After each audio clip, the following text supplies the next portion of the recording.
Joining me now, Sean Spicer, who's the communications director for the Republican National Committee. Sean, I know that your side believes Vice President Biden got it just right because Romney's already out with a campaign advertisement or selling T-shirts praising Joe Biden's honesty.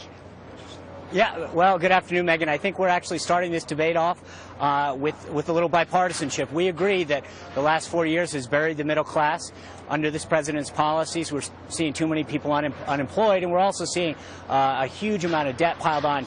It was 40 years ago, Megan, that this president dazzled us in debates talking about he understood the problems that this country faced. He knew the magnitude of the issues that the country had to get through, but he had the right solution. And here we are 4 years later, and he still hasn't accomplished any of what he set out to do. And I think that's going to be the biggest hurdle that he has to overcome tonight, is looking back and saying, why didn't he accomplish anything he did with a Democratic Congress for the first 2 years of his administration? But when it comes to the middle class in particular, the point that the vice president was trying to make, perhaps a bit inartfully, was that he was saying that the Nonpartisan Tax Policy Center has argued that Romney's tax plan will push a higher tax burden onto the middle class. Well, I mean, let's be honest. It's a liberal think tank that would take any numbers that we put out anyway and come up with it saying it was bad. The fact of the matter is, an independent study yesterday by the AEI came out and said, in fact, it would lower middle-class tax burden. And Governor Romney's, all of his plans have talked about reducing the tax burden specifically on the middle class, specifically on small businesses, to help grow the economy, foster innovation, and put more people back to work. So it couldn't be further from the truth. And I really think that this administration, frankly, lacks the credibility when it comes to talking about job creation and anything that would support, growing the economy and helping businesses.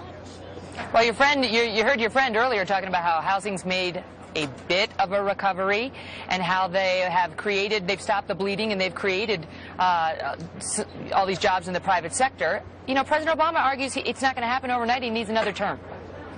But that's the problem, Megan. In 2008, again, he came forward and said, we face serious problems. I'm the guy with the solution. I know how to fix it. And frankly, he went on TV and said, if I don't have this done in 3 years, it's a one-term proposition. And frankly, we're here to collect.